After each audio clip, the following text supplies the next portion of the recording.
this notion of equity is often posited as a change to a status quo, as if somehow that status quo is the state of nature, but the equity piece is the right thing to do to sort of correct against it. And in fact, it's the other way around.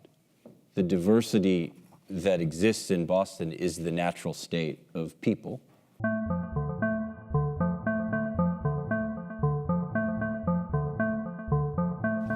I am Jonathan Garland, Associate Principal and Director of Design at Dream Collaborative.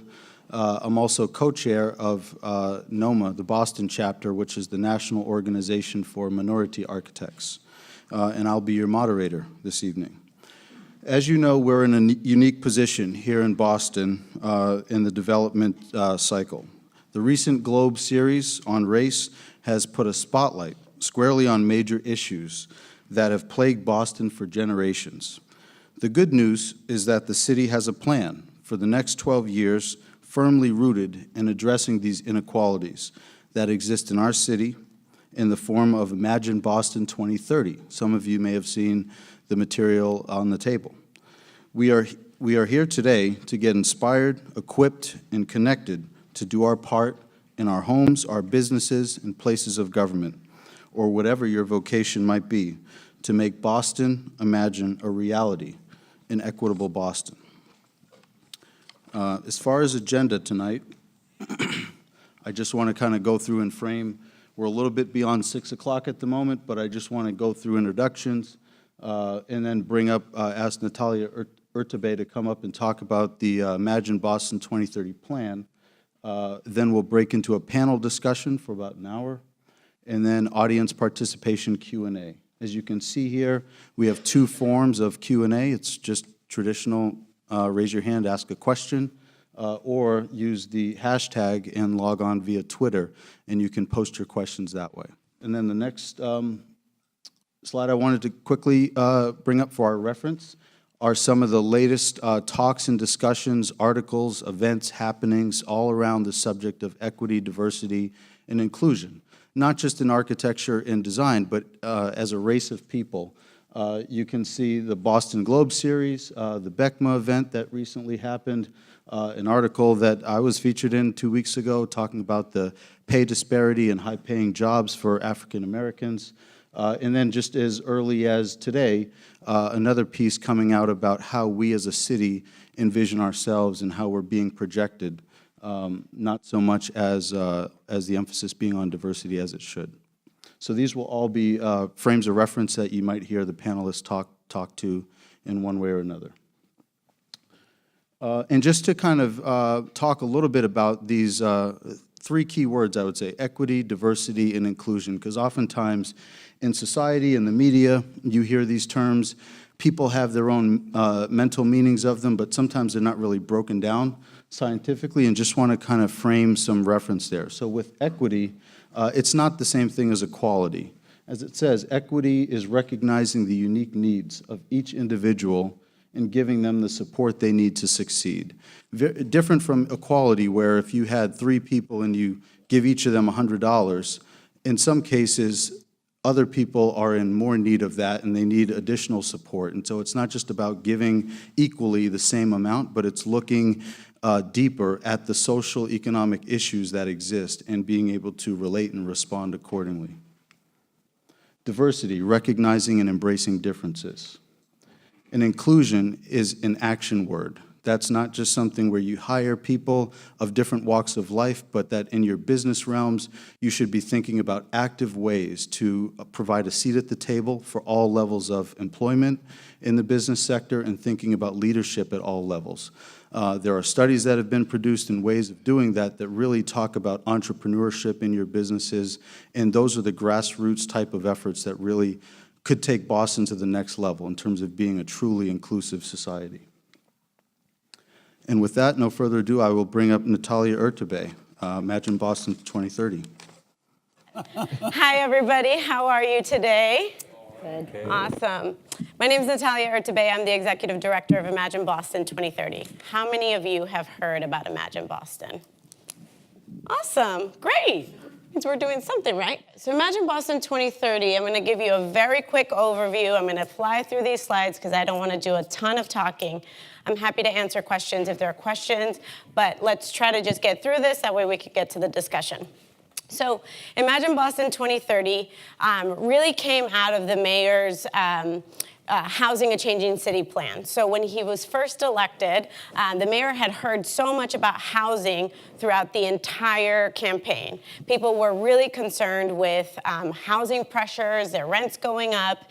And so the mayor really wanted to understand how it is that these the data behind that housing pressure.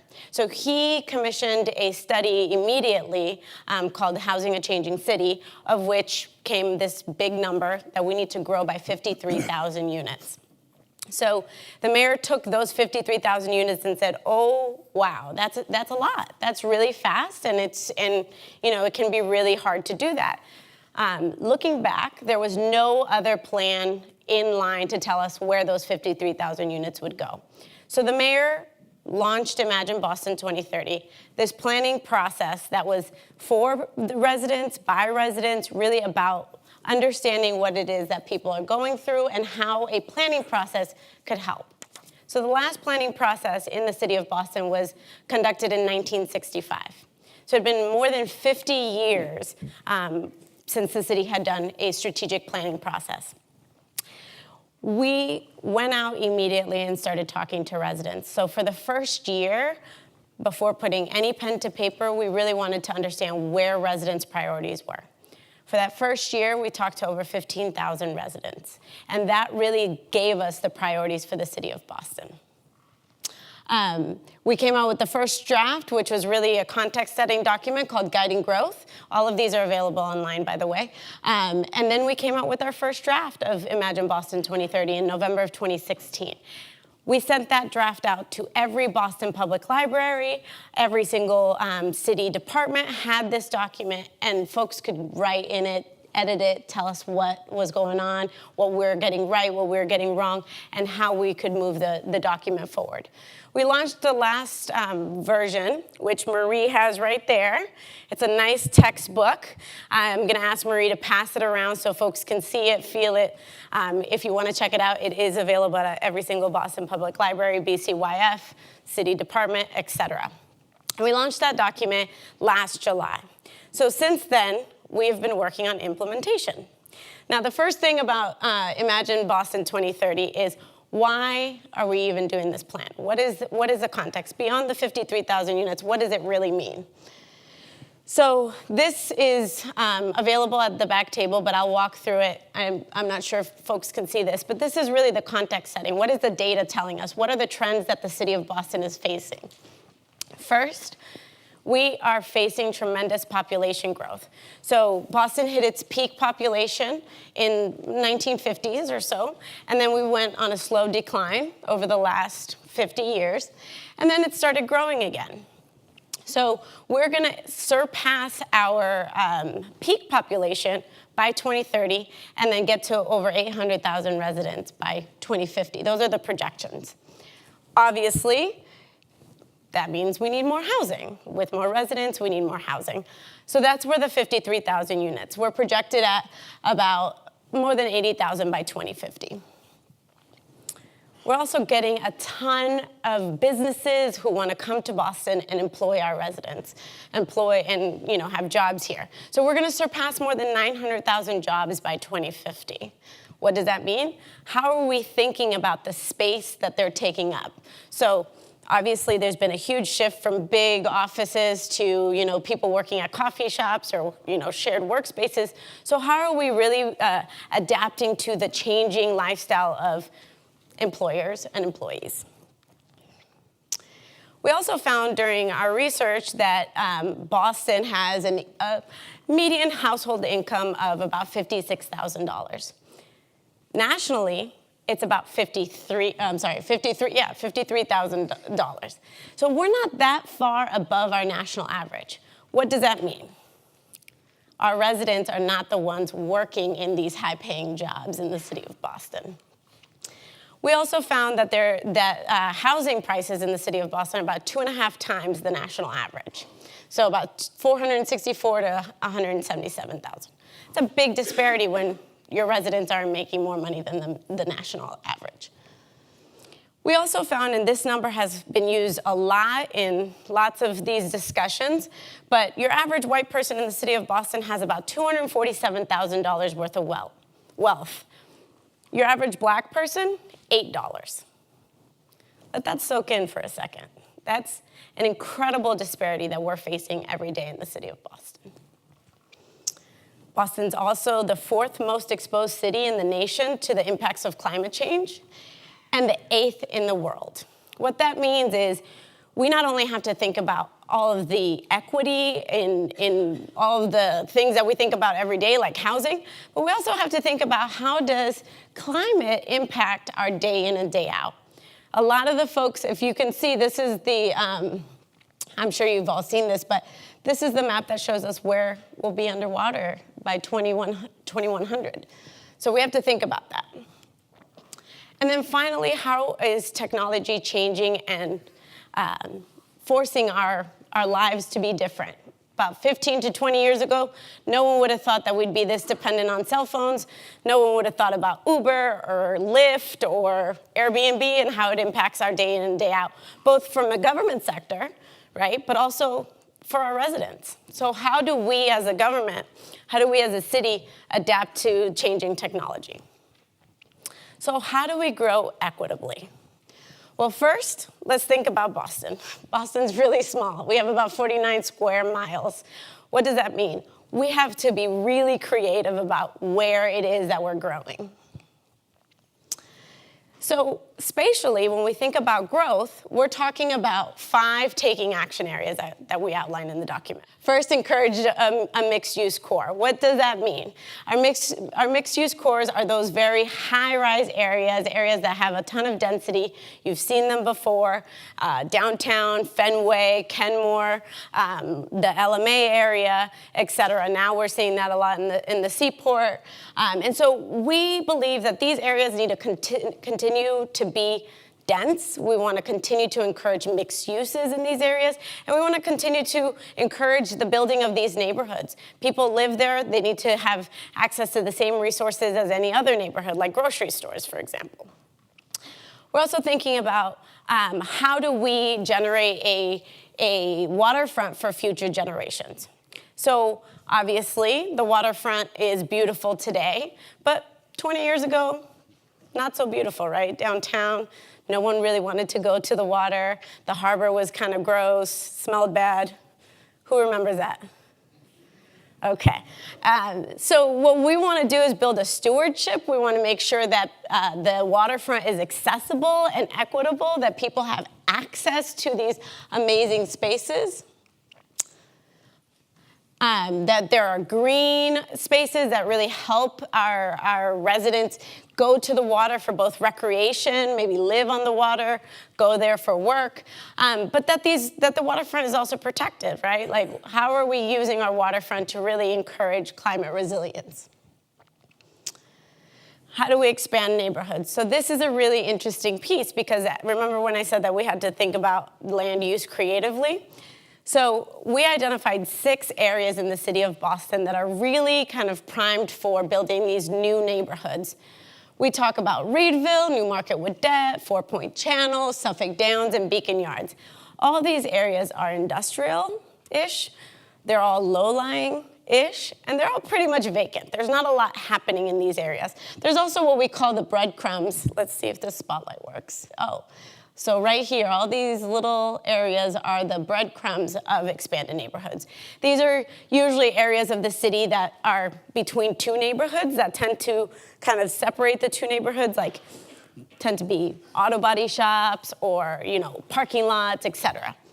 So how are we thinking about these spaces to really develop new neighborhoods, weave in our existing neighborhoods, and enhance those neighborhoods? The 4th taking action area is enhanced neighborhoods. Every single neighborhood in the city of Boston has different needs, right? Mattapan is gonna need different things than Hyde Park, and so as we think about our neighborhoods, we want to make sure that each neighborhood is growing equitably. So it's not equal, right? Not every single neighborhood gets the exact same things, but rather what things can we give neighborhoods and build together to really enhance the quality of life for those residents. And then finally, and I think what the taking action area that is the most relevant to what we're talking about tonight is generate networks of opportunity. So who here has heard of the Fairmont Line? Some people for the first time tonight. All right, has anyone ever ridden it? Anybody? Yes. I think everybody should go ride it. We need increased ridership numbers. That was a joke, you can laugh. So when we talk about this Fairmont corridor and generating networks of opportunity, we're really talking about this, it's about a quarter-mile radius around every station along the corridor. So the Fairmont Line is the only commuter rail that is solely within the city of Boston. It's about 20% of our entire residents' population. We have the highest percentage of school-aged children. And then it's also the highest levels of inequality in our city, from unemployment rates to education and degrees. And so we're really thinking about this corridor in a different way. We believe that if we can, A, enhance transportation connectivity along the corridor, we can really improve the quality of life of a lot of our residents. We're also talking about connections to green spaces. We're talking about increased mobility, better jobs, getting people from the corridor to new and improved jobs in these two enhanced neighborhood areas that I mentioned before. I'm sorry, expanded neighborhoods. These and Reedville and New Market with that Fort Point. So when we talk about all of that, you might be thinking, what about housing? What about transportation? What about all these initiatives? So the document also outlines all of these initiatives, all of these priorities for residents. How are we tackling all of these different things? They don't always align, but what we realized is that they all have to be talked about together in order to be able to move any of them forward. So how are we taking action? How did we begin to implement this plan? Now, it wasn't going to be done in 1 year. It is a 12-year plan. So we have started with our goals and those metrics. So if you grab one of those newspapers, on the very back of that newspaper, we have 5 goals for the city of Boston. They're all up here. I'm not going to read them to you. And then we have 14 metrics that go along with those goals. That's a really huge part about how we're going to be accountable to this plan, how we're going to be accountable to you, how you can hold us accountable, and then how do we actually get there? So first thing we do, performance management. Internally at City Hall, every single department is talking to the mayor every single month about how they're achieving these goals. Now, obviously, these goals are very broad, and we're not going to, hold everybody accountable to how are you improving the quality of life. But each department has their sub goals for how they're doing their part. The mayor gets a report every single month and can see how each department is contributing to this. We have a metrics dashboard. So anyone, can go into our metrics dashboard, which is also on our website, and this feeds brand new data from our Boston Analytics team. So they're feeding data. It's usually updated about once a year because these metrics are long-term. But you can click on any of these. Let's see again. And you can check out how we're doing on all of these over time. Like I said, these metrics are long-term, so you're not going to see changes every day, but they are changing. Finally, how do you actually implement a plan if you don't put your money where your mouth is? So the mayor's capital budget, this is last year's numbers, could not show you this year's numbers. We're almost there in implementation. But 77% of all of our capital spending is directly aligned with this plan. So really, it's about investment in our existing infrastructure. It's about how do we, take our dollars and really make sure that they align with this long-term vision. You'll see this money through Build BPS, which is one of the corresponding plans, Go Boston 2030, Climate Boston, Climate Ready Boston, et cetera. And then some of the most practical implementation. So every day, this plan is being implemented by different departments in different ways. You might see Imagine Boston referenced, here and there. One of the pilots in the plan is an enhanced neighborhood, and we pilot Upham's Corner. Has anybody heard about what's happening in Upham's? A little bit? Okay.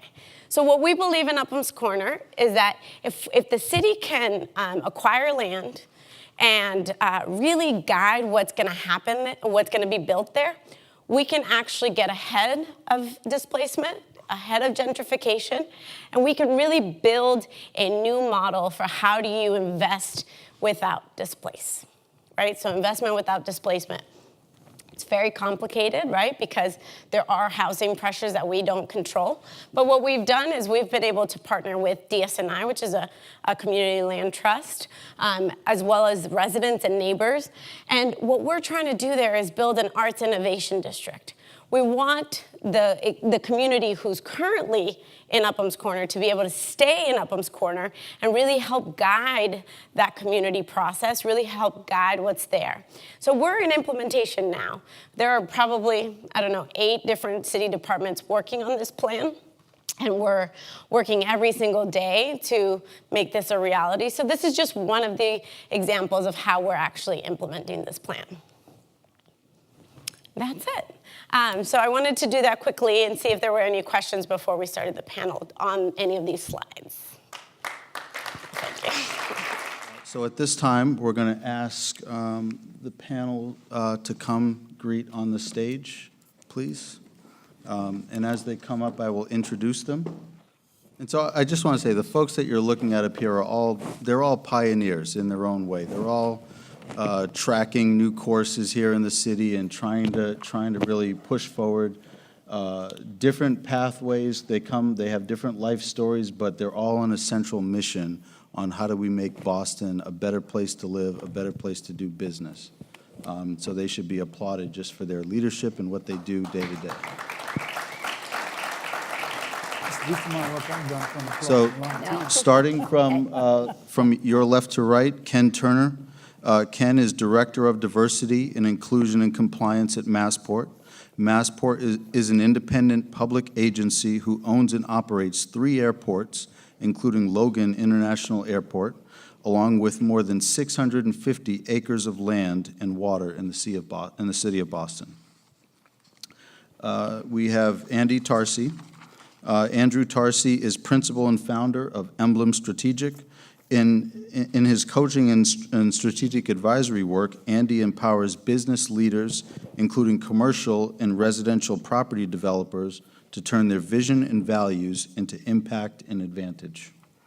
Natalia, who you just heard from, Natalia Urtubey is Executive Director of Imagine Boston 2030. As Boston's first citywide plan in 50 years, Imagine Boston 2030 will guide positive, physical change while promoting shared prosperity, coordinated public investments in a healthy environment and population. Kathy MacNeil is a principal at Millennium Partners Boston. Millennium Partners has developed an unparalleled portfolio of core urban mixed-use properties that have transformed entire neighborhoods. Notable recent projects include Millennium Tower and the proposed 115 Winthrop Square, both of which contribute largely to a revitalized downtown. Richard Taylor. Richard currently holds dual professional assignments as the chairman of the Taylor Smith Group, where he manages multiple real estate business entities. Simultaneously, he serves as the founding director of the Center for Real Estate at Suffolk University. And Gregory Minot. Gregory Minot is principal at Dream Collaborative in Boston. Dream is a full-service architectural, urban design, and real estate development firm renowned for bringing world-class design to the local level. So that's our panel tonight. And I just would ask each of them to go down the line and, in a nutshell, I stress in a nutshell, no more than 2 minutes, just describe where you're from, what was your first job, and what your path to Boston and your current position is. Wow, okay. Where am I from? Monroe, Louisiana, so I'm a Southerner. what was the next part? So where you're from, your first job. We want to know First how job. you got to I was a nuclear weapons officer in the submarine force, which clearly prepared me for Boston. And so I started my career, in all seriousness, in the military. Wanted to be a naval officer, and that's what I pursued. I spent 26 years serving, active in reserve, and a number of assignments, teaching at the missile school, amphibious planning, and ultimately the War College and battle group staff, and several reserve assignments in Pearl Harbor and other places, ultimately ending up at the Pentagon working for the Chief of Naval Operations after 9/11. At the same time, I pursued a private sector career in marketing, new product development, new business strategy for Hallmark Cards for 8 years, Hasbro Toy Company for 5 years, internet startup for Skip Gates and Anthony Appiah at Harvard College, and then I became an AOL Time Warner media executive, and then Deputy Secretary of Veteran Services for Governor Patrick and CFO of Veteran Services, and now in Massport, where I oversee D&I and compliance. Great. Hopefully I made the 2-minute deadline. Andy, first job. Just want to point out that it took a nuclear missile officer to approach the challenges that you are taking on at Massport, and I think that we can't escape the brilliance of that. Or the irony. Yeah. Right. Thanks very much, Jonathan. Andy Tarsi. I grew up in the suburbs in Boston and live in Cambridge now for quite some time. I often cringe when people say, "Are you from here?" because I know how we are about that. And I did live in New Jersey for my first 5 months. And so I literally think about that every single time someone says, "Are you from here?" which is actually not irrelevant to tonight's topic in terms of how we think about place and all of the questions of "are you" and "are you not?" But anyway, go Jersey.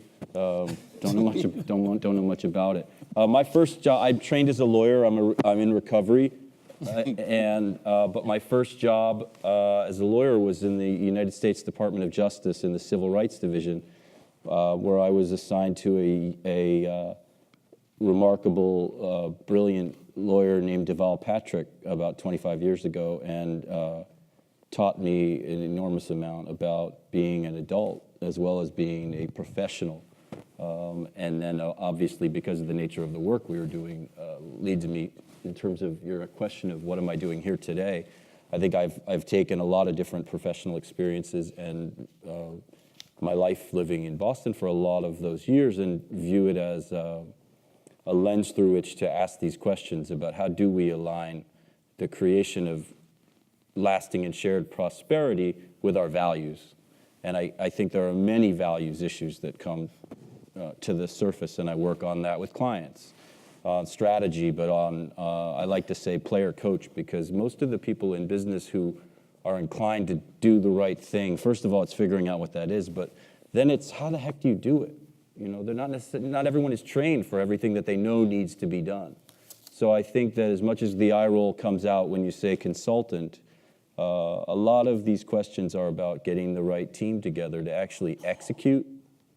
We are very well read as a city about what the right thing is. Execution's really difficult, even when you're already there intellectually and socialized to want to go in a certain direction. So I've enjoyed doing that kind of work in the real estate development category in particular over the last year, and learned a lot about the challenges, but also amazing moment in time right now to get some things done. Okay. So I'm clearly the millennial here. Did I sound old, by the way? No, it just made me realize. I think that was directed. Your first job. So my first job was as a recreation intern in the recreation internship program at the City of Phoenix Parks and Recreation Department. So I am actually an immigrant. I moved to Chicago from Columbia when I was almost 7, and then from there we moved to Phoenix. So I've kind of been all over the place. That was my first job, and for me it was really important to start working at the age of 14. I don't know why. It was crazy, but I wanted some independence. And so for me, how do I give back and make money? And so I was able to do that at my neighborhood community center. But I have an interesting, well, at least I think it's interesting, trajectory of how I ended up in Boston. After college, I went to the University of Arizona, and I was working in restaurants. I was a restaurant manager. I needed to get away from that, really high demand career that is restaurant management. If anybody's in the service industry, I praise you. I mean, it's an amazing job. But so I left, and I flew back to Colombia, and I spent a year traveling in my native country because I wanted to experience it as an adult. And I started doing volunteer work. I actually volunteered for a presidential campaign 8 years ago, which had me connecting with expats all over the world. Because I could speak English, it was very easy to connect with Colombians all over the world, and that made me realize I needed to go back to school. So I went back home to Phoenix. I applied to grad school. Somehow ended up here in Boston. I got a great scholarship from Suffolk University, and it is, right? That's where we met. And that actually just plunged me into the field of nonprofit management, actually. And I've had the pleasure of working with several nonprofits here in the city of Boston, including the Boston Youth Service Network, which is a coalition of nonprofits, College Bound Dorchester, Italian Home for Children. And then the mayor approached me, and I could not turn him down. And so, for me, it's really been about how do I give back. My whole life has been about service. And I just love being able to be the one pushing this amazing plan along and making sure that people are accountable and that all of our departments are doing their job. And so I'm excited to be here. Great. So I'm Kathy MacNeil, and I am from here. I've never really ventured too much further than Boston. I grew up in Lowell, and I beat you because I started working at 12 on my paper route. I wanted to buy a bicycle, but I really made most of my money managing my brother's paper route because he didn't know how to collect the money or keep track of anything. There you go. So I became the manager. You were hustling. I ended up at Wentworth Institute studying architecture, and I really liked the technical side and decided that I wasn't a very good designer. So I got out of school during the 1980s when there was a construction boom.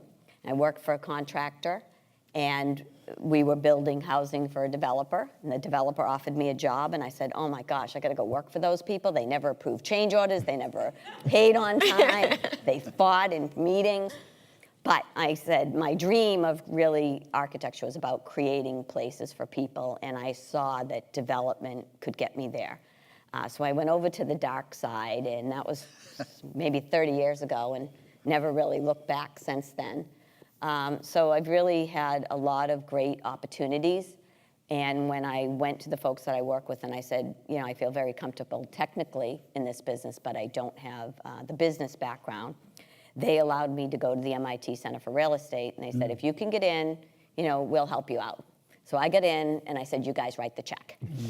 And they did. So that started to teach me that first, you have to advocate for yourself, and second, when you have opportunities, be ready and take them. So I've always been in a good position to do that. So my work with Millennium has, I do permitting, I do a little bit of leasing, but my passion is really on the construction side. And I'm very proud of the men and women that I work with, especially in the field, because this industry is still about your hands. People are still using their hands to put these projects together. We're getting smarter, we're getting better, we are starting to use technology, but it's still an industry that's dangerous. Men and women still get killed every day, as unfortunately someone at the Wynn Casino recently. Yeah, I saw that. But that's my passion, and I have seen that although we've tried to work within the goals of the city of Boston, for 30 years, I haven't seen much change affected by that process. So we had a unique opportunity with the Winthrop Square project to really step it up. And even as Millennium with the projects we did, I'll be honest, it was not in our culture. It wasn't in the forefront of our mind to, open it up, to embrace it, to figure it out.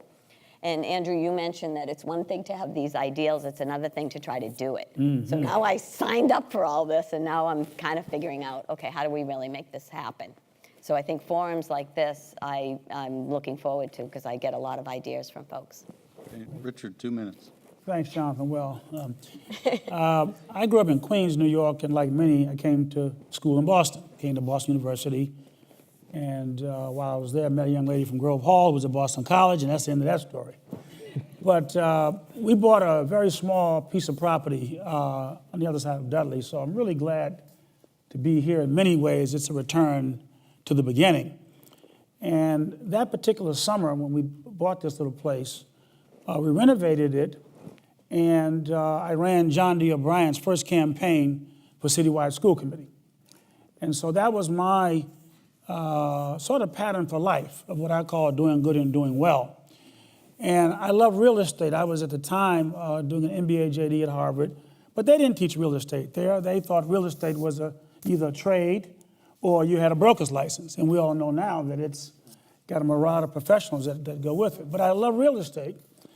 And when I came out of school, I did what a lot of folks did. I went to a big strategy company, Boston Consulting Group. And after about 6 months, I said, you know what, I'm going back to Roxbury. And started developing here and built a lot of things here, Fountain Hill, Fort Hill, Douglas Plaza, and had the concession stand for the Orange Line from Back Bay to Forest Hills for 30 years, as well as Alewife Station in Cambridge. But I got a call one day from some people at Fidelity from Massport. And Massport, Roz Watson was a project manager at the time, and Fidelity had been designated to develop the World Trade Center and the Commonwealth Flats. And Massport said, you need to diversify your organization. So I became, literally in the whole company, the first black vice president at Fidelity. And I negotiated the 99-year lease for Fidelity for their World Trade Center and for the Commonwealth Flats, where you now see the Seaport Hotel and the 2 office buildings. And I've been in and out of industry, and also I built Dudley Station when I was Secretary of Transportation under Governor Well. So I get back and forth in business. I still love real estate. And then Ken Turner Massport and his team decide that they're going to make diversity a high priority for Massport Land and the Seaport. And with that, I was able to put a team together. I'm glad to see David Lee here, who is my architect. And I'm developing, along with Jonathan Davis and Robin Brown, a 1,054-room hotel in the Seaport. So for me to come from Dudley to work for Fidelity in the Seaport and now be an owner, that's what equity means, my dear friend. Mm-hmm. Yeah, I got to redefine your equity definition. It means ownership, stake in the ground. That's right. So I'm glad to be back here, Jeannie Panato, in your territory. Thank you. Mm-hmm.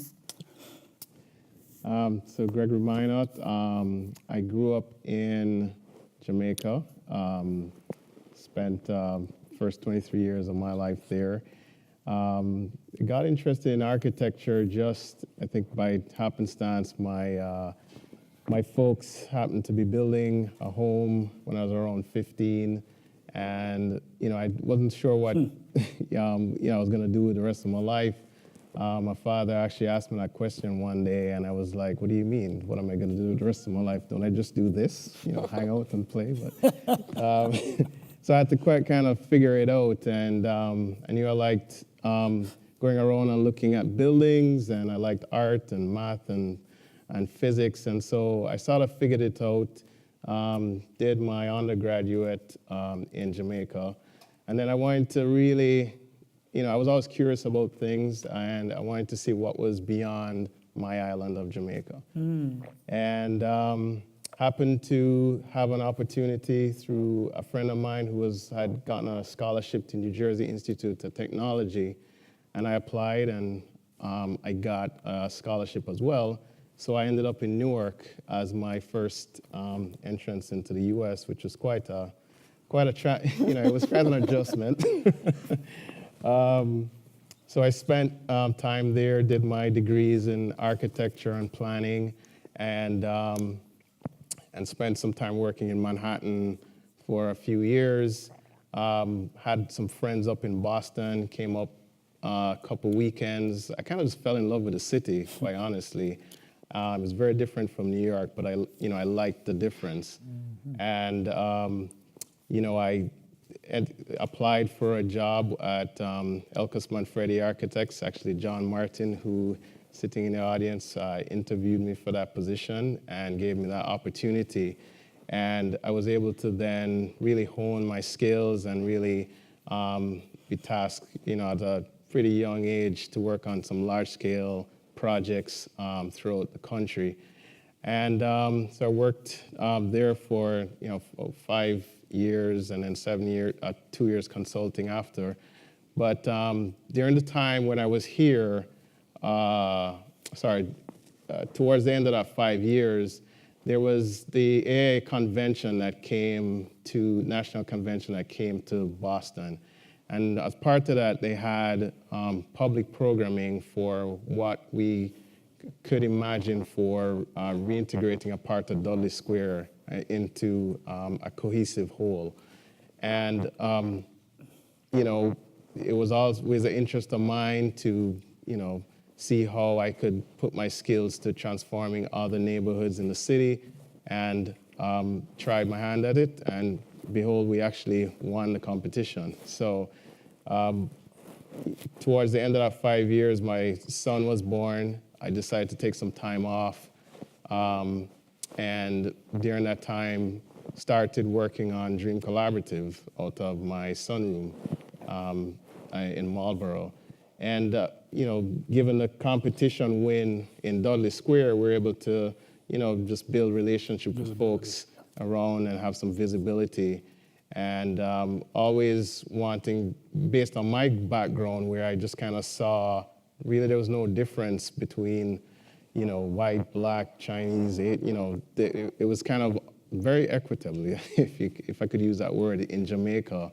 And so it was always a passion of mine when I came to Boston and saw kind of how different places were. And I thought that I could use my skills as an architect to help to bring some kind of equity and higher quality to the built environments around Boston. So, that's what got me here today.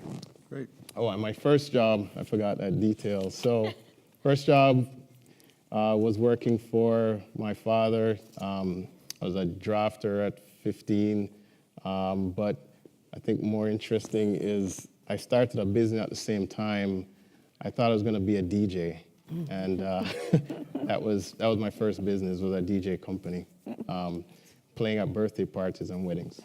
Entrepreneurial. So clearly not a straight and narrow path for any of these individuals, but I think the point is made that it's about access to opportunity, and it's about networking and getting out of your comfort zone. And all of these folks up here are minorities in some way or another, aside from Andy. But Andy and I, we can talk like that, and he's a strong advocate. But it's about getting out of your comfort zone. I think all these guys are able to do that. So I'm going to start with Richard and Andy, and then others feel free to jump in. But talk a little bit about the business case for equitable practice. Why is it a vital component for how we do business in the city? Well, I think there are at least 3 arguments.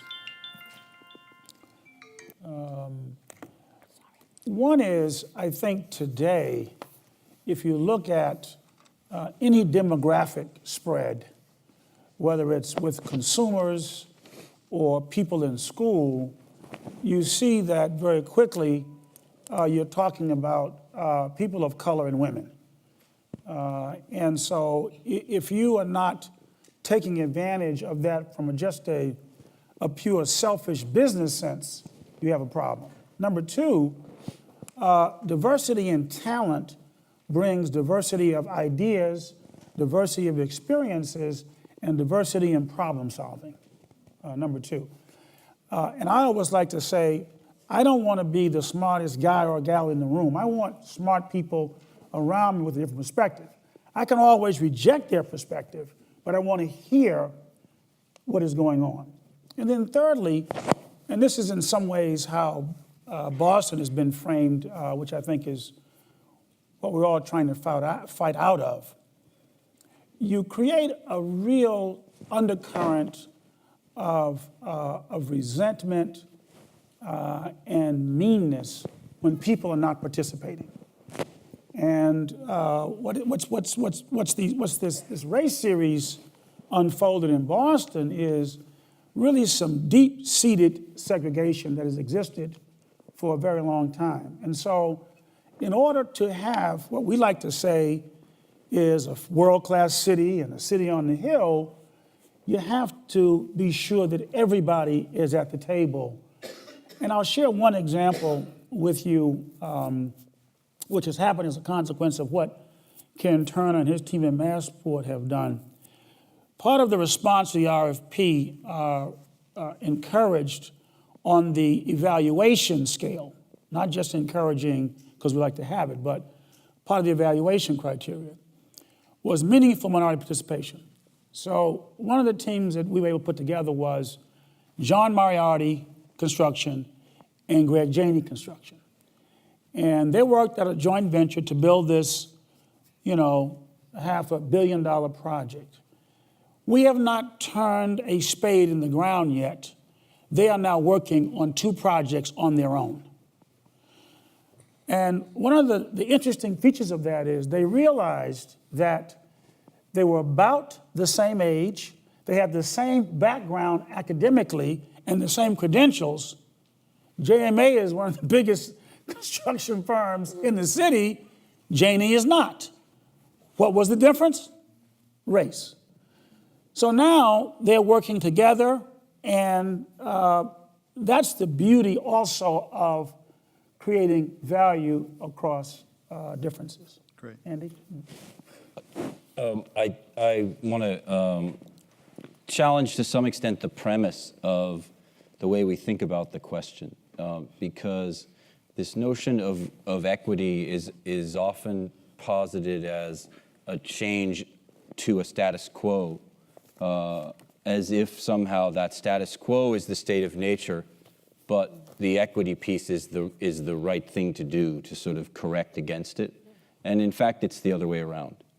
The diversity that exists in Boston is the natural state of people, if you look around the world or you look around any block.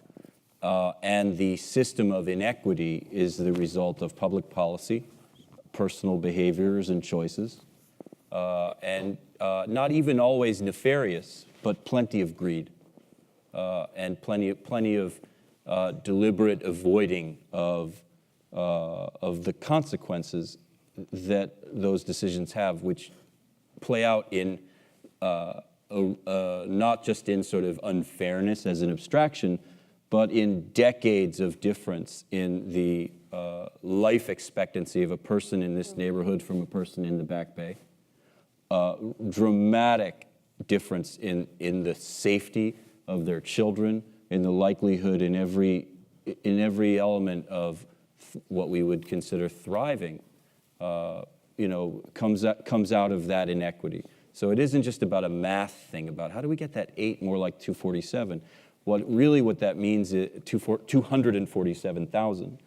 But it really has to do with the fact that we have allowed the state of affairs in the city to masquerade as normal, and the state of changing it to masquerade as sort of radical do-gooderism. And now, instead of radical do-gooderism, it's going to be portrayed as political pressure, right? So if I'm a real estate developer, I didn't have to do anything. Then I had to do some stuff because it was the right thing to do. And now I have to do even more stuff because it's going to be forced on me if I don't. That chain of logic is perverse and is not sustainable. And it leads to a decline of the greatness of a city. Out of context, what I just said might sound like a left-wing professor at a marginal, non-tenured department of a small school, or in our city, it could have been at one of the big ones. But quite seriously, quite seriously, the tortured logic of, Jonathan's right, we can speak, and one of the reasons that I've had a lot of fun working with Jonathan and the others that I've met at Dream is candor, because to paraphrase David Ortiz and Ali Raceman, this is our city. Right. So you know what, let's talk about it. Mm-hmm. I don't think it's particularly political to say that inequity like that is not supposed to be the way it is. And I don't think that has to be an ideological statement, but when you're a developer who's saying, I can either move my capital there or move it to somewhere else, tell me about the rules of the game and the risk and the reward, suddenly it becomes an assault on the well-being of a society and all that sort of stuff. But we're really talking about a correction that only is supposed to bring us back to something very basic. You're not supposed to live with 3 jobs and deprivation and suffering anywhere ever, but especially not here. It's ridiculous. It's obscene that someone should be hungry or living in that kind of a situation in a place where there's so much wealth, but also so many ideas. So to me, it starts as much as you may forgive the fact that I'm also a consultant working with business. It starts with that. It starts with a moral imperative, but very quickly it goes to a business imperative, which is that we need to create jobs and wealth. And the fastest accelerator of that is the development that goes on when the public and private are working together. Mm-hmm. We can do that by making a business case, which is to say, if you're going to play in Boston right now, you have to understand that people are waking up to some ugly truths. And the cost of doing business has gone up for those who wish to be a part of it, because we have a lot of debts to pay and we have a lot of fixing to do. Not because somehow you're being punished for being white, but because if you want to participate and you want to develop in this environment, you have to participate in our fixing something that we broke. And I think that becomes a business imperative, because if you want to participate in it and get that upside, you have to be part of addressing it. Mm-hmm. However, that being said, I don't think, forgive me, Richard, if I'm wrong, that the Davis companies, the Smith-Taylor companies, the Moriarty and Janey companies are doing this $550 million hotel as a matter of charity. I believe there will be some people making a good living off of the project. So we are using the engine of private capital and entrepreneurship and all this skill to do business. And what we managed to do in building this city over the last 2 generations is not create any black millionaires. And I started my career working in access to legal services for the poor, and I am at this point saying I want to see millionaires.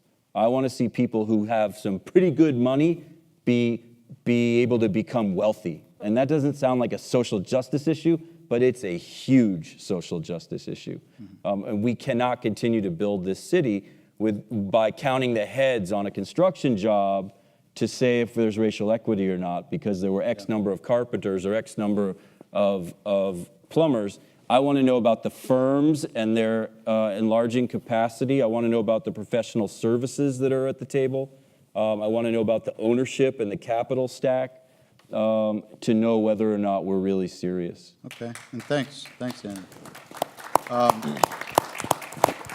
So on that related note, I want to bring Greg and Kathy into the conversation and then rebound that with Ken and Natalia on the public side. But to Kathy and Greg, talk a little bit about how we can unlock access to opportunity, both in your day-to-day work, which really is strongly involved in design and development.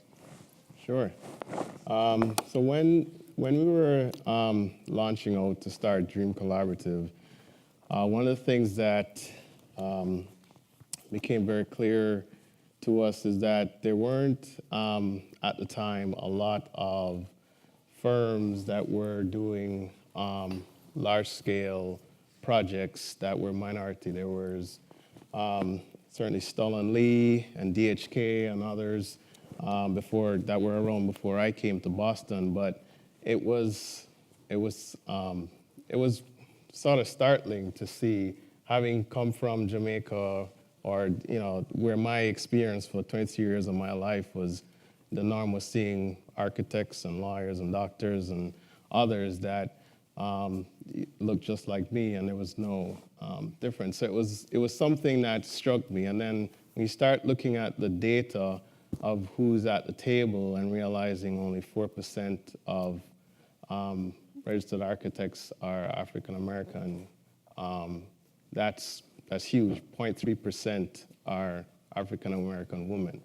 So when you start to look at that, you start to see that there's not a balance there in terms of who's at the table, and you start to question, well, what would our city, or how would it function differently? What are the businesses or the type of public spaces that, how would it look different to accommodate different heritage traditions or different types of businesses? You think of, even businesses here in Dudley Square like Black Market. That's a cooperatively run enterprise where businesses that wouldn't necessarily see the light of day or people would know about them, they actually now have a forum to come and to grow their business and to grow their brand. So, and that's only because, and those things only happen, I think, in part when folks from different perspectives are at the table thinking about who's going to occupy that next storefront, or what that public space is going to be, who's going to have a celebration there. Is it carnival, or is it a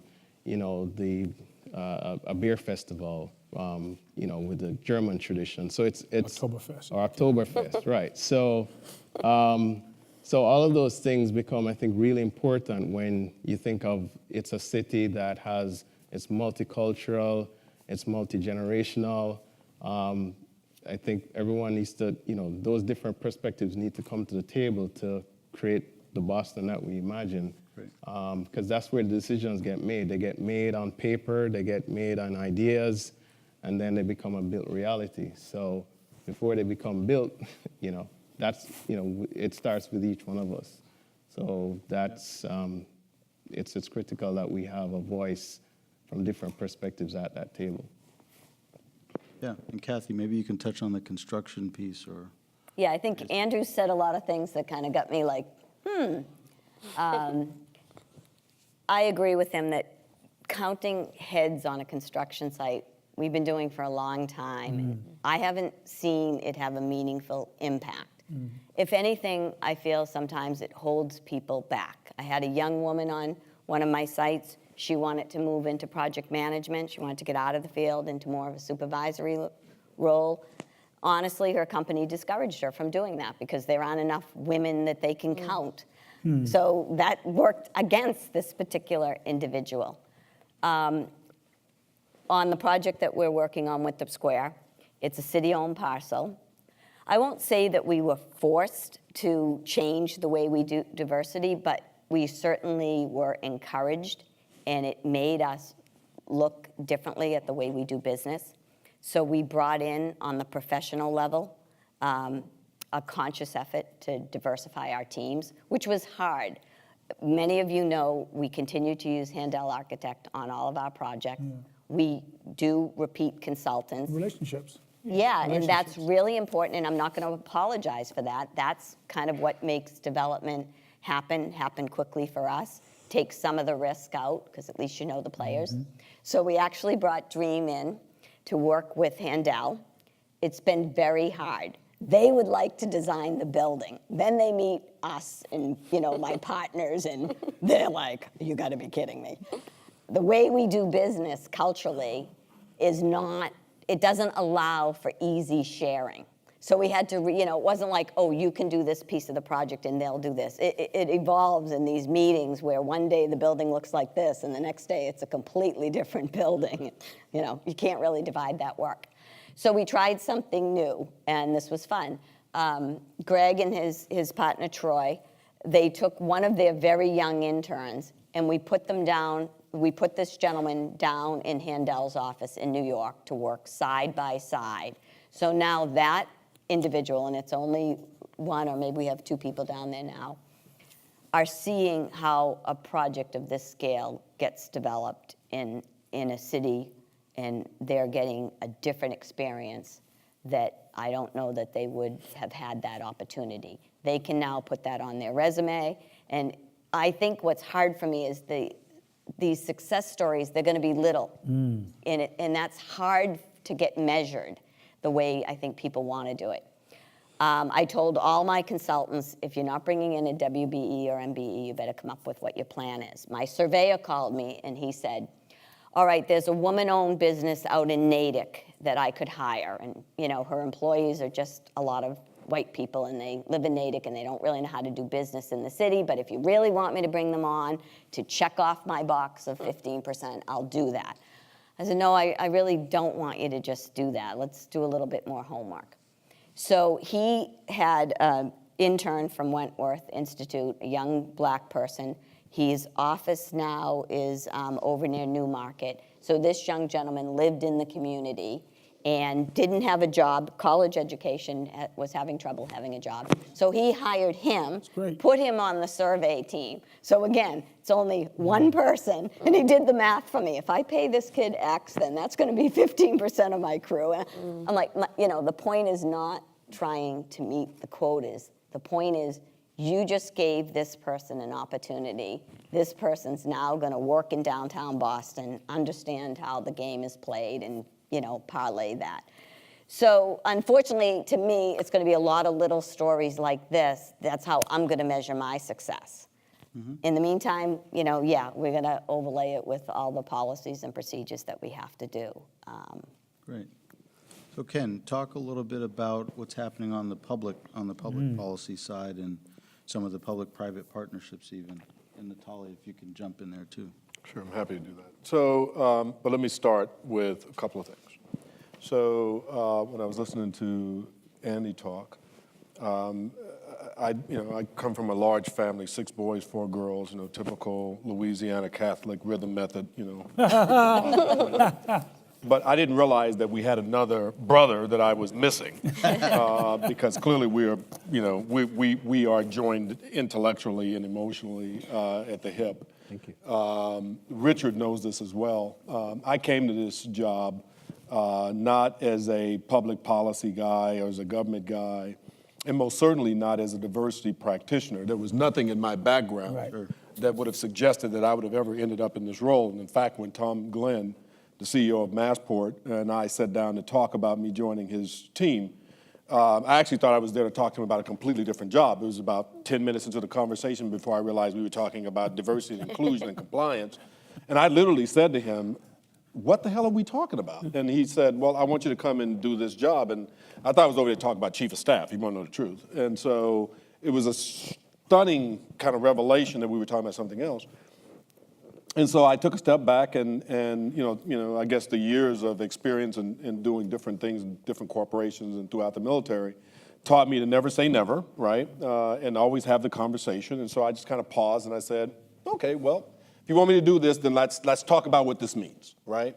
And so what I said to him was, look, first off, understand that my view of diversity is that, having been in business for 20 some odd years in corporations, is that it's done very poorly.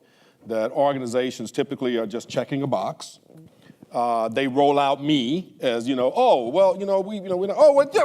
Ken, he's the senior vice president of whatever. And so my attitude about corporations and diversity, quite frankly, was that, that their heart wasn't in it, their soul wasn't in it. Frankly, they didn't really care. And that they talk a big game whenever the media was around. But the reality is I'm sitting in a room with 20 senior executives at AOL and Time Warner, I'm not picking on them or any of the organizations I worked at.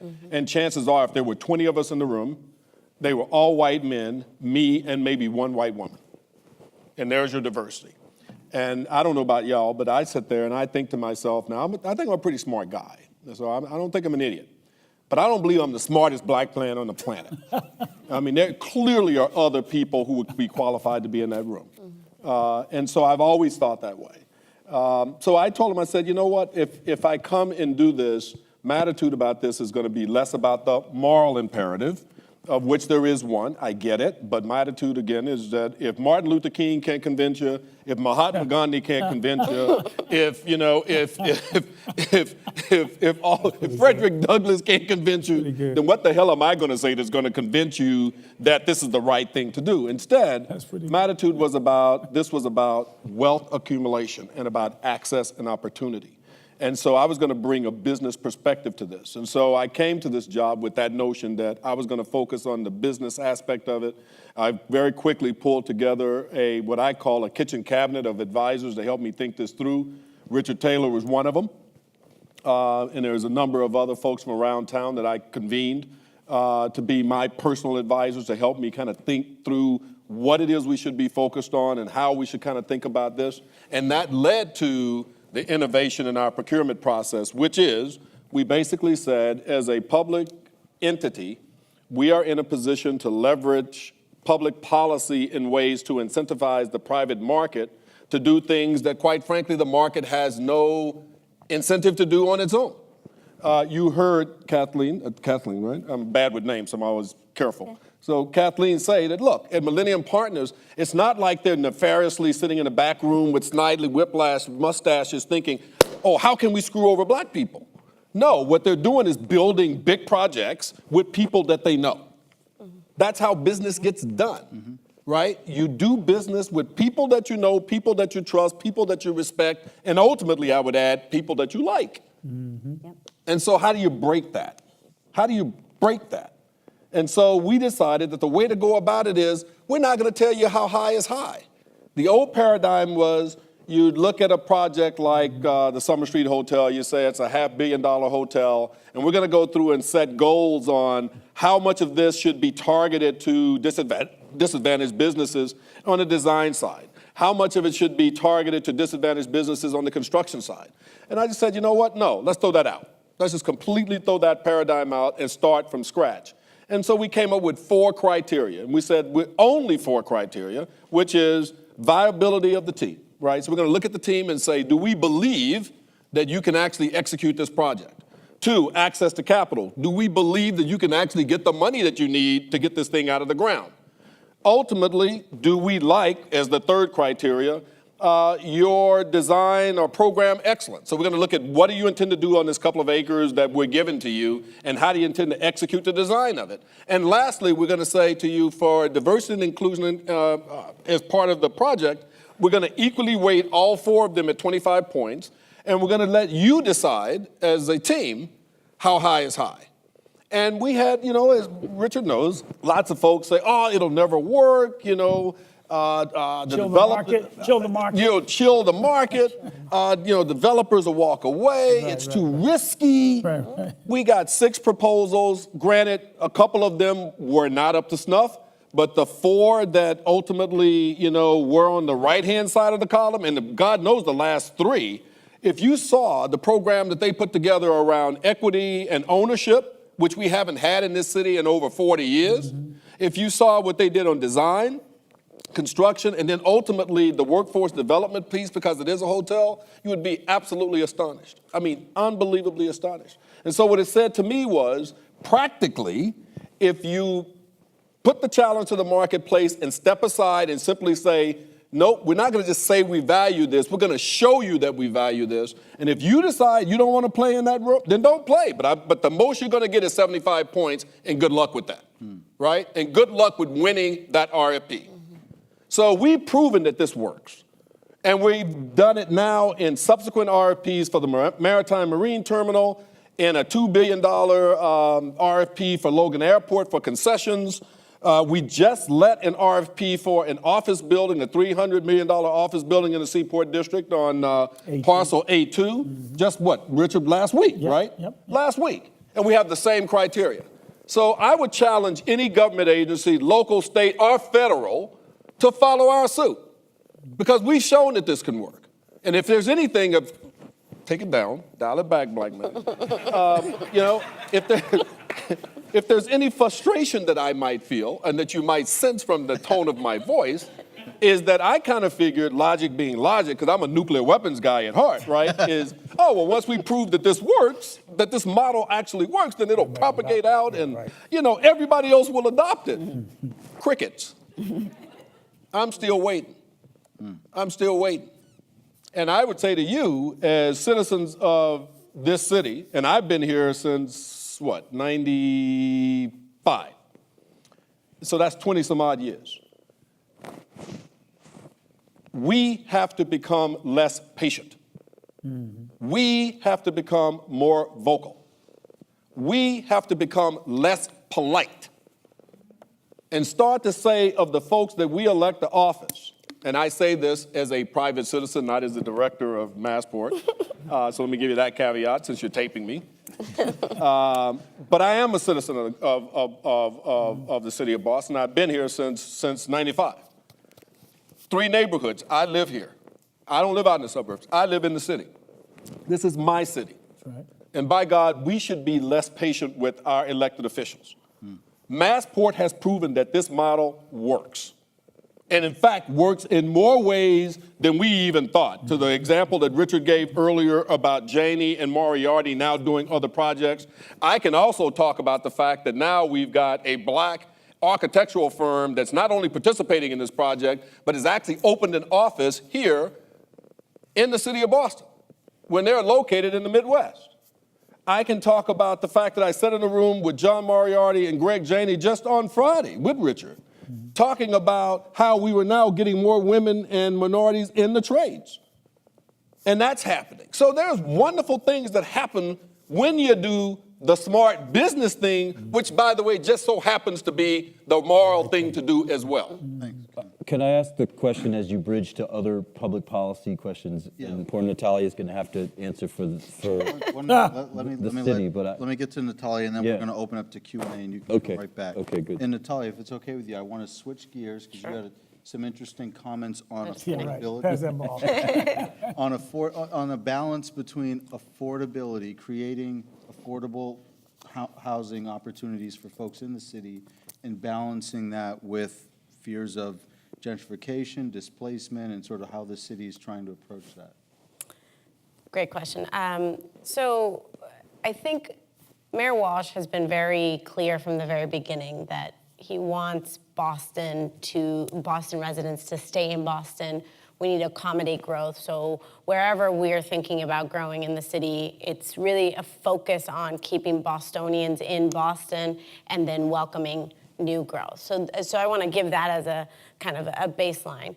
I think what's really important to note is that there isn't just one silver bullet to how we achieve affordability, how we achieve, true diversity, inclusion, equity in the city. There's lots of steps that have to be taken. I'll give a couple of examples of some of the things that we're doing at the city that I think start to, pull at that string a little bit. First, we have a housing innovation lab, and actually the very first RFP that went out to the Housing Innovation Lab, Dream Collaborative won, which is about building affordable units in creative ways, right? So it was a micro unit. There was home ownership opportunities as well as wealth building capacity there by allowing folks to buy more than one property so that they would have rental income. And for me, that was like, wow. This happened right when I had started with the city, and I've been, just excited about all these types of projects. Another is the Boston Home Center. The mayor's been very clear that one of the biggest gaps in that wealth disparity is around home ownership. We know that folks in Boston can't buy homes just. Most people are really struggling with that. And so the Home Center provides opportunities for the city to put money in a pot that anybody at almost any income bracket can then go and enter the lottery for homes. They can get help with their first their down payment. They can get help in filling out the paperwork, in connecting to a broker, and connecting to a real estate agent, and taking a class, right? The first-time home buyer class. So these are little ways in which the city is really targeting our middle class, our lower middle class, our low-income folks all over the city of Boston to get some of those resources. I think another really challenging piece is kind of this relationship that the city of Boston has had with our residents. Obviously, everyone here knows the history of Boston hasn't been, unicorns and kittens. It's been a very tough history, and I think the mayor has been very clear that having these tough conversations about race can open up some of those doors. And we're just starting. The mayor released the first ever resiliency and racial equity plan that came out last year. And so how are we actually taking an equity lens to everything that we're doing in the city of Boston to ensure that everybody has a place in the city? Now, that's easier said than done, and we all know that. But we need these partnerships. We need these types of dialogues and these platforms to be able to have these conversations. And what I say with Imagine Boston 2030 is, if you have an idea out there of how we can implement this plan, please reach out to me. I mean, I think it's really important for us to be partnering with community members, with community organizations, with for-profit companies, with everyone we could possibly partner with. How do we come up with these creative ideas? There's tons and tons of inner workings in the city of Boston, from jobs and the Boston Hires initiative, which came out this year, which is really around getting folks into middle wage jobs and really good jobs that we can help really boost the economic mobility of some of our most vulnerable and less connected residents. And that's really about access. I mean, and the plan says it very clearly. We need to improve access to opportunity. The opportunity is in Boston, but we need everyone, all different, companies, organizations, to chip in and really work towards this problem collectively.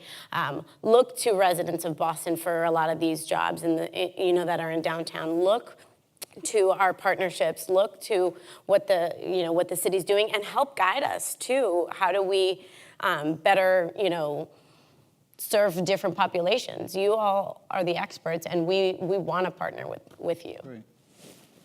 Andy, 1 minute, and then I'm going to ask one larger question to the team. Sure. I think to your question, Natalia, about what can we add to the plan, the 2030 plan, that could move in this direction, I'd be delighted to put my name on a letter to whomever it should be addressed, and invite the rest of the members of the panel, if anyone would want to join me, asking to include the language that Massport has adopted in the 2030 plan, so that the public spend or the RFPs that are reflected in all the work that gets done out of that incredible book, which is not chasing Amazon or chasing the Olympics, but is building a city, a world-class city, that everything that happens in there, from where you order flowers to lunch, which are two of the biggest budget lines in every office that every one of us works in, what I'd call the nonsense budget. And it's not that it's nonsense, because it's stuff that makes life rich. It's food and nice things we do for each other, right? But not everything we spend money on is steal. And so I would say it isn't just about building the building, but everything that happens to make that book come to life should be done in the spirit, and not just spirit, but in the black letter of grading people on how inclusive are you being, and let people prove to you that they have an imagination and they know how to find Commonwealth Kitchen and all the incredible food entrepreneurs there. When they're going to cater a deal dinner, they're going to do it with hardworking, self-employed people that are building businesses, not just by, not to disparage the place downstairs when you're at One Financial or wherever, but that's what I would say. So that's what my letter would say. And it's not meant as a critique, although I will share my brother's frustration that the mayor or the previous mayor has not made language like that a part of the law of the land in the city of Boston. So I think 1010 Mass Ave needs to do that, but I think so does the Worcester Building Authority and the School Building Authority and the MIT building authority, why aren't they all making diversity part of the scorecard for doing anything with the money that is trading hands? Thanks, Andy. So I just want to switch gears really quick and ask, I see you, Richard. I want to ask one loaded question here about the wealth gap. We all saw Natalia's slide up with the large disparity, almost what seems uncomprehendable, but the 247,000, and then on the opposite end of the spectrum with African Americans in Boston, $8. How can the design and development industry address and attack that major problem that we're having in wealth and wages?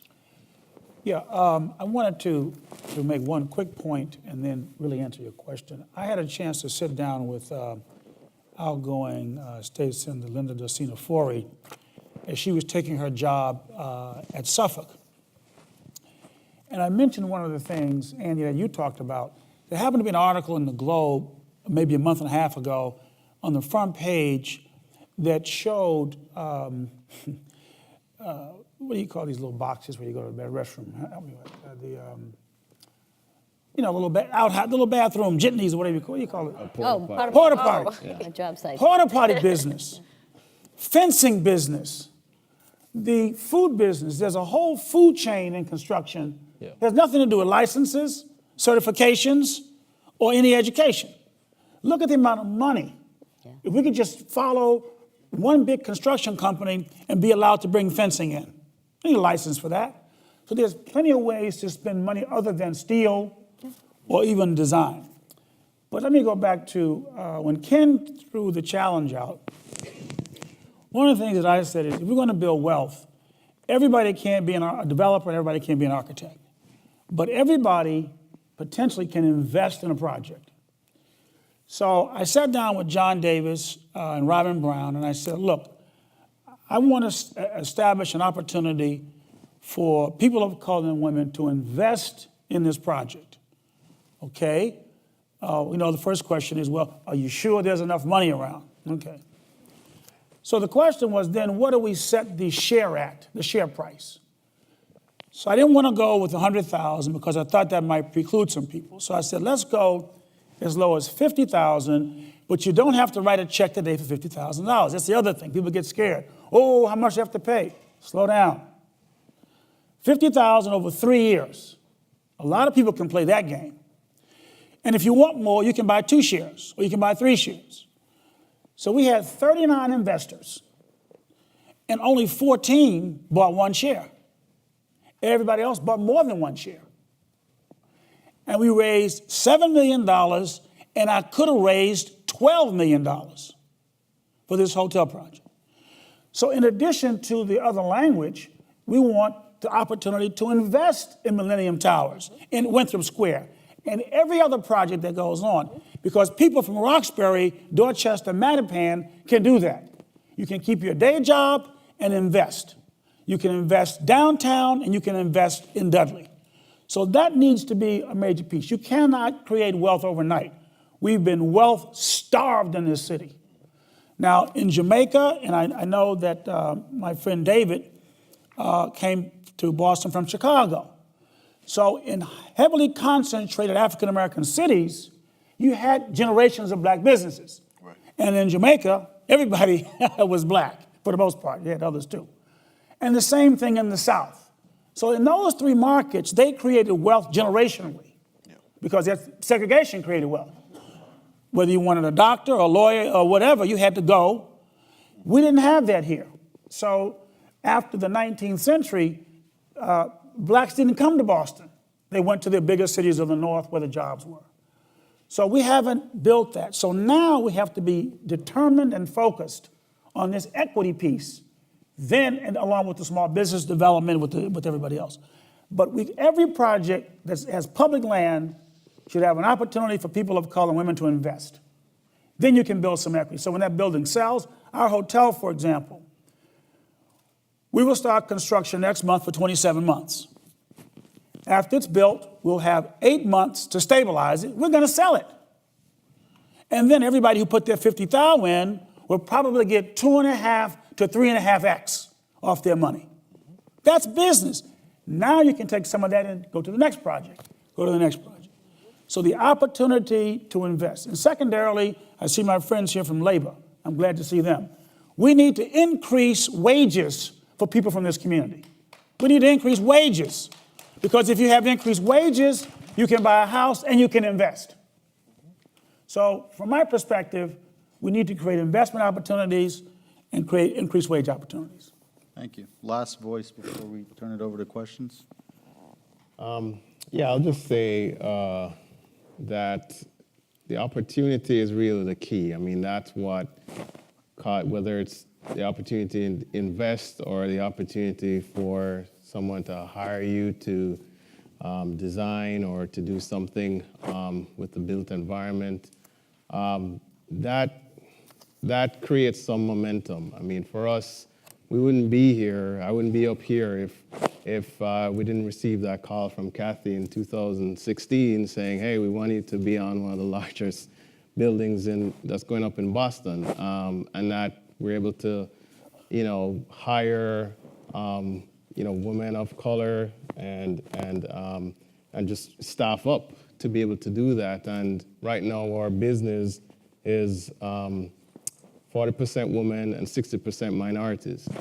And those are professional services jobs that create wealth for those individuals as well. Kathy described a couple of them, and of course there's some in our office in Boston as well. And even where we are here today, where we had the opportunity from Madison Park to put up one of our first ground-up projects in Dudley Square, and I could name others that have supported us. And so where I'm going with that is that now it's created a platform for me, this guy from Jamaica with the funny accent, to then talk to other kids of color, little boys and girls about what it means to be in the built environment and maybe even choose it as a career choice. So we're going into schools, kindergarten. We're in a kindergarten classroom a couple months ago. We're talking to others about going into their high school to talk to some at-risk kids to really see if it could be a choice for them and really just present it as an option, as a pathway, as an opportunity to build wealth and hopefully for generations. So that's kind of what I see as the path forward, is really embracing the opportunity, being ready, and then obviously just sharing that with those who are willing to take it and run their race and seize the opportunities. Great, thank you. And so at this point, we're about 20 minutes out. We wanted to open up to questions. I already see some hands raised. I'll just remind you that we have the Twitter feed at the top right. You're welcome to post questions there, particularly if it's a hot topic and you want to be a little anonymous. I can just read it simply, or I can take questions this way and just try to direct them to a panelist and keep the subject matter relevant. So the woman here in the orange. Need a mic. Yep. I'll be right here. And nobody struggles. I work in construction. We're all deaf, so. I'm Liz Skidmore. I have been a carpenter for 29 years. And just three things I want to touch on from what you all said. One issue about the sort of question about one carpenter, one tradesperson at a time on the job and wanting bigger scale. I really would urge folks to not think of that as either or, but both. They've been conflated historically, and people get mixed up. And statistically, women-owned businesses actually hire fewer women in construction working with the tools than either minority or majority-owned companies. So you don't get one with the other. You need to focus with both. And last week, speaking of the sort of the wealth issue, I got a phone call from a bank wanting to verify some information about a young woman who I helped get into the union 3 years ago. She's still an apprentice, and she's buying her first home. And she's a veteran and was basically destitute when we connected. And she now has been working steadily. So that is wealth growth. It also as we're building throughout Boston, and I appreciate your point about raising the wages, most of the housing, the low-income housing in particular, is being built to non-union with very low wages and little to no benefits for the workers. And I think one way to address displacement is more low-income housing, but the other way is to pay the people who are building that housing enough that they can buy the nice unit, not the low-income unit. And it's union construction that allows that to happen. Yes. Just try to keep it to one. No, I know. Well, in terms of scale, right, we've had failed strategies around getting more women and people of color into construction for most of the 30 years I've been in. But in the last 8 years, we've almost tripled the number of female apprentices in this state. Currently, also for Where's the Workforce, 92% of the female apprentices in the state are in union apprenticeship programs. 89% of the people of color who are apprentices in the state are in union programs. So if you want a diverse workforce, you need to hire union contractors. And women on jobs that we've targeted for this work women of color have earned $14 million since we started the demand side of this strategy 8 years ago. So there are big scale numbers involved with this if we build this right and have the right focus on the workers. Thank you. Let's try again to keep our questions to one. I've got a woman here, and then the gentleman in the back, and the woman behind. Good evening. My name is Sophia Transmar, and I just want to say thank you to the organizers and the participants for creating this environment to have this discussion. I am a resident of Roxbury. I grew up in Academy Homes prior to them tearing it down in Common Park. I currently live up the street off of Warren Street, and I work here in Roxbury as well at a nonprofit developing affordable housing. I refuse to accept when I challenge my colleagues and neighboring nonprofits, why don't we have more people of color within the real estate group? I refuse to accept that, Sophia. You are the exception to the rule. There aren't a lot of people of color who have these technical skills that can do this work. So here I am right now at 36 years old, being born and raised right here in Roxbury. What advice do you have for me to break through the ceiling and not just stay at a entry level, but to be able to penetrate that ceiling and to diversify that senior executive level? Okay, good question. Well, Kathleen, you may be able to talk best to it. I may be able to talk about that.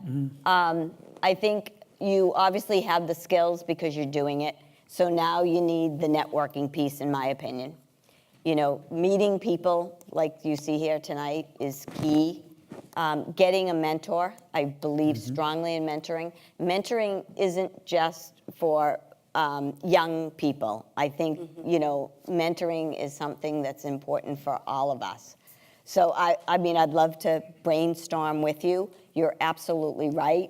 One, there's not a lot of women in the real estate industry. Two, there's very few minorities. And part of it is that generational thing that Greg mentioned. A lot of the real estate wealth has been built by families, and they pass it on to their kids, and their kids run the companies. The other thing is, Millennium Partners has built a lot of stuff in Boston. There's maybe 8 people in my firm that are actually employed as, the real estate group. So it's a very lean organization, and I think that's true for most real estate developers. So the opportunities aren't widespread. It's hard. It's hard. Can I speak to that as well? Yeah. Sure. I think that those are great answers, so I'm not just disagreeing with any of them. I'm just going to speak to a totally different list. I think the burden is on recruiters and management in the real estate companies to address this as the next question. I think that Massport set the table with the procurement and this sort of deal structure thing, and then Richard and his colleagues followed up and started executing against it, as did all those others that didn't win, and they're going to hopefully get other deals going. The next one that we need to start, and I think tonight seems like a good night to start it, is with hiring. The incredibly civically oriented intelligent, well-educated leadership of the commercial real estate community would admit that it is almost it would probably round off to 100% white, not 99. It might be 99, but it's basically an all-white industry. And why that happened and who's to blame and what should have happened and all those sorts of things don't interest me at all. But I don't think that, again, to be polite, I think you should always be polite. But it's okay to say to someone, how is that okay? You know, how is that not something that could be addressed? I would love to be here in 2 years and complain that it's only 70%. That how could it be 70% white? That's outrageous. It's not going to be. It's not even close to 70. It's above 95 in my humble and casual opinion, knowing a lot of the companies. So I think that there's a dramatic need. Now, in Adrian Walker's column today, there's a piece about the very disappointing outcome that the Boston Trade and Tourism Bureau had with replacing the longtime leader of that important trade group. And they were disappointed to have to share with the public that there are no people of color among the finalists for that position. And everybody says, we didn't get any good resumes. Oh, please. No important job in corporate America or corporate Boston is filled by waiting at the mailbox. You get the best recruiters money can buy. You do the research. You spend the money up front to find the person and pull them out of another job if there's someone that you really want. Ken Turner could have had that job. If we don't approach hiring and recruiting and staffing that way, it's only because, and it isn't because we're evil. That's right. It's because we have failed to quantify the value of change. The upside of getting that diversity is money for everybody. We're all going to get richer if we can crack it. If we could put that number up front, we would realize that it isn't that big of a deal to hire that specialty recruiter, to hold that vacancy open 3 months longer, to form that higher ed partnership with a historically black university that's 500 miles from here. But you know what? All of their graduates are black. Yeah, all right. But Andy. FAMU, that's good. Great school. When you make that investment, you can start to see it come back to you. If you don't make that investment, you end up in an embarrassing column like Adrian wrote today, where you're sitting by the mailbox saying, we look every day and we don't see any of the right resumes. Well, let's back up a minute. Because first off, I'm not convinced they really looked. That's the point. So let's be honest. That's the point. You know, where I come from in the South, they say, don't pee on my leg and tell me it's raining.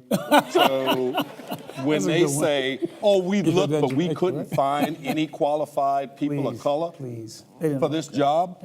And Richard, you know, thank you for that comment. True because story. I did get a call from the Globe today, as a matter of fact. I got a call this afternoon from a reporter saying, hey, you know, would you talk to us about this? You are a finalist for the executive director spot for the convention center. Did anybody call you for this job? And I said, no. See, there you go. Nobody called me for this job. And oh, by the way, down the hall from me is another qualified person of color, Danny Levy, who is the marketing communications director for Massport, who would equally be qualified to this role. And I can name 4 or 5 other people. So and it's oh, by the way, incompetence. nobody called Carol Fope at the partnership. Nobody called Colette Phillips at Get Connected, et cetera, et cetera, et cetera. So don't tell me that there are no qualified people of color. You didn't look. Right. That's right. And when you got called on it, your knee-jerk response is to say, oh, well, we couldn't find anybody even though we tried. Well, you know what? It's time to stop being polite. That's right. And so I told her in no uncertain terms, I'm not being nice anymore. I'm not being polite. I'm going to call it what it is. My grandma would say, call a spade a spade. Right. You didn't look. And now you're lying about it. And so they asked me what should be done. I said, well, I'll tell you what should be done. You should throw that search out and start over. Amen. Amen.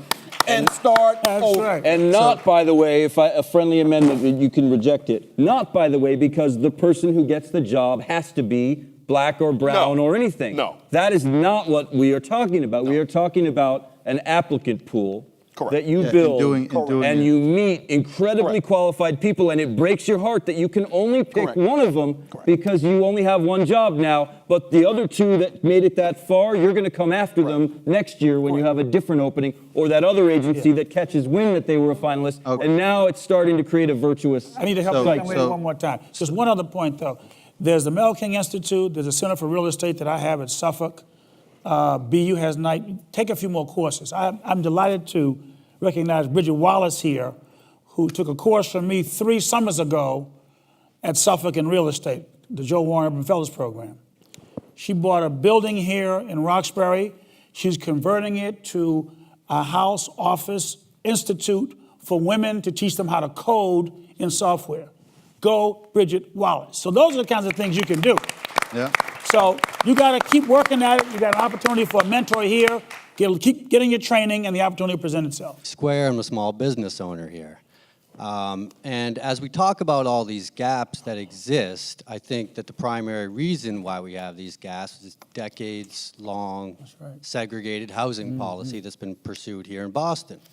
And if we also know that the best way to accumulate wealth is to be able to own your own property, I would like to know why we don't have more home ownership opportunities here in Dudley Square.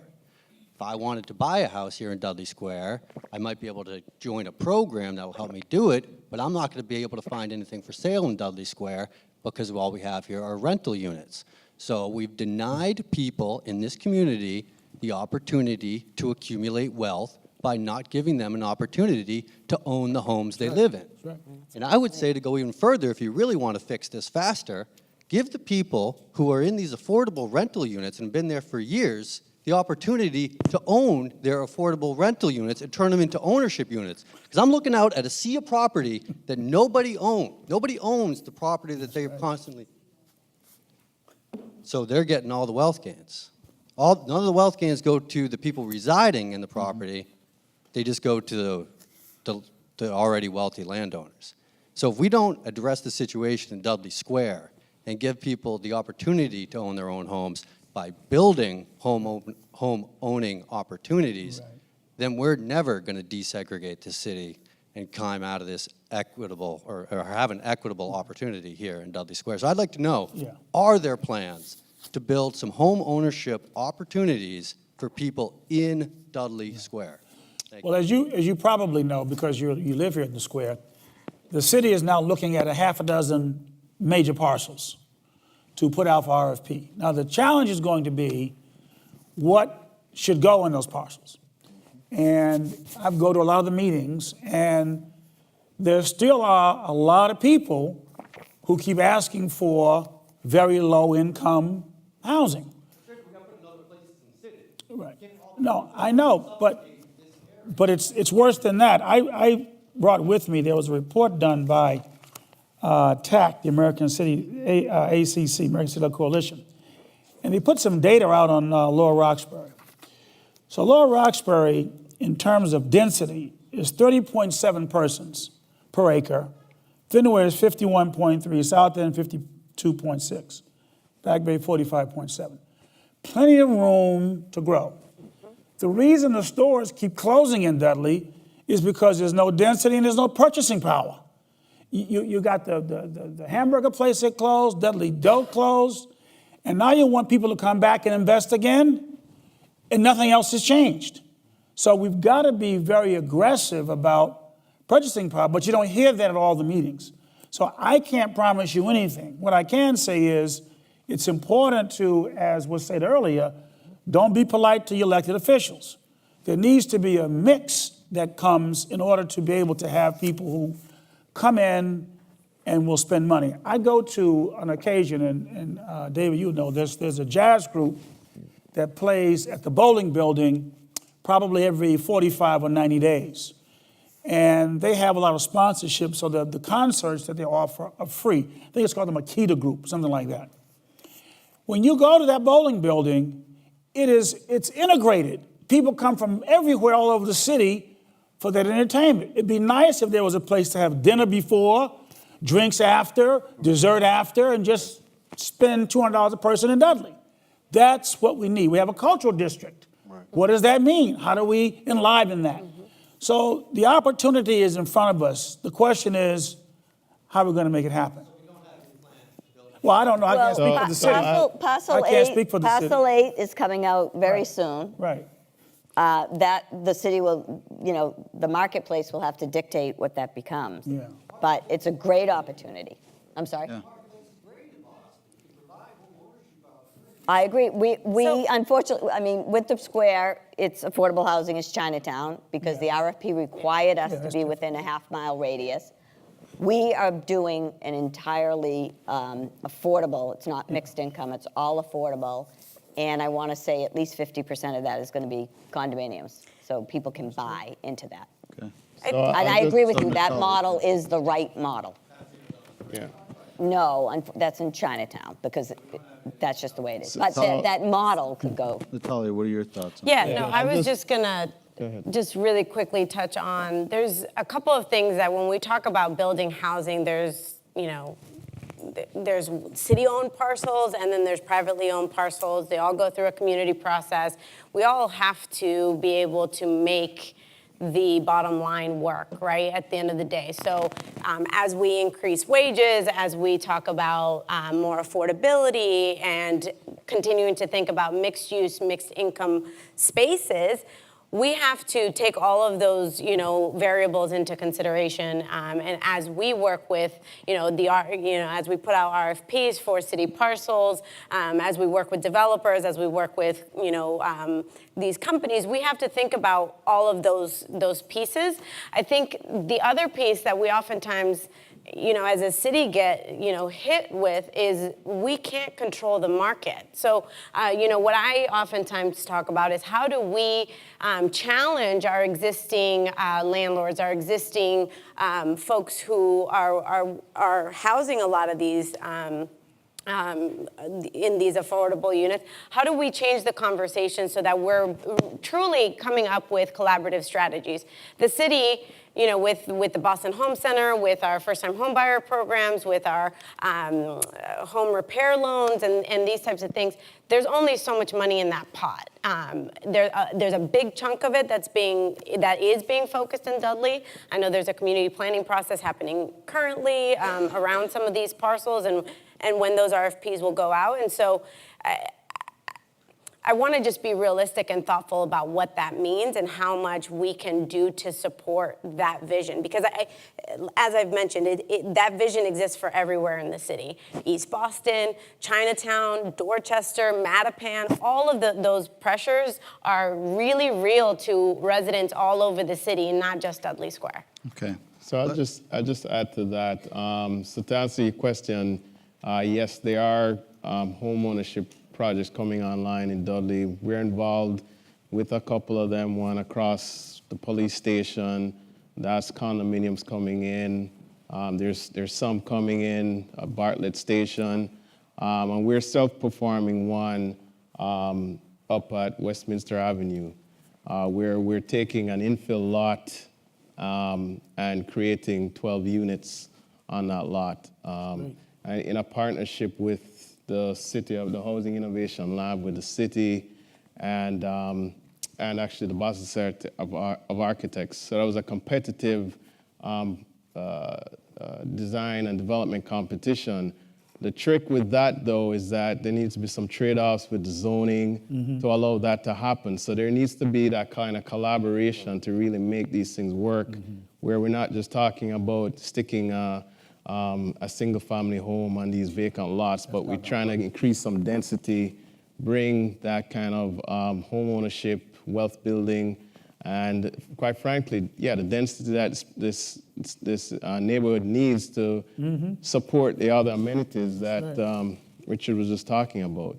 But it does involve that the community keeps speaking up, because the reason why we're able to even get the home ownership on and come out ahead on that RFP is because it was in the RFP that the preference was clear that the neighborhood wanted home ownership.